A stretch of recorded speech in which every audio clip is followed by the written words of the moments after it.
and Mike is the MD for the Legacy Group of Hotels. Now, Legacy Lifestyle is a massive company within South Africa, and they do such great work and sterling work. So a little idea like mine can only come to life if you can water it. And Legacy Lifestyle have not only watered it, they've nurtured it, they've fertilized the idea, and they've made it to what it is. And around our necks today, we all wear the whistles, and that's thanks to this gentleman who you're going to meet next. Please welcome Mr. Mike Rowley, who will further tell you about Blow the Whistle and how it's going to work, and the project that we're benefiting from. Please welcome Mike.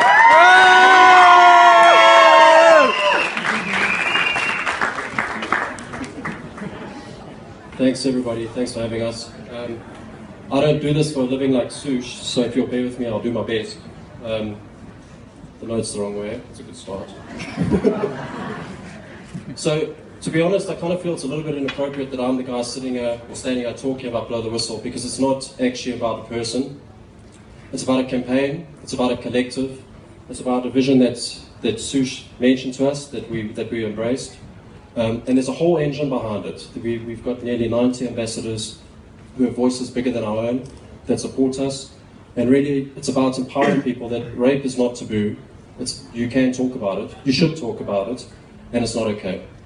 So it's not just about us, there's everyone, there's a massive organisation behind it, and I want to thank all of them tonight, including you, Sush. The campaign started with the functional tool being the whistle. The whistle's a fantastic metaphor. It stands for, it actually works as quite a nice motive when you look at it, but it's a metaphor for speaking out, for re-empowering women, for giving them their voice back and letting them be heard.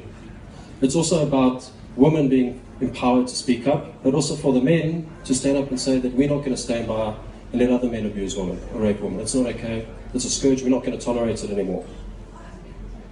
We've sold whistles in excess of about 25,000 whistles since we launched. All of the proceeds going to the DNA projects that you heard. And since selling the whistles, we came up with an app that's fairly unique. It's on Android and iOS. And it's an app that allows you to add guardians. That whenever you're on a journey, it's got a panic button, or if you're on a journey, you can set these guardians up. They look after you, and if you don't arrive and cancel the app in the time that you should have arrived, it alerts your guardians so that you might have your voice heard. It's not perfect, but if it makes a difference to just one incident, it's worth it, and we believe in that.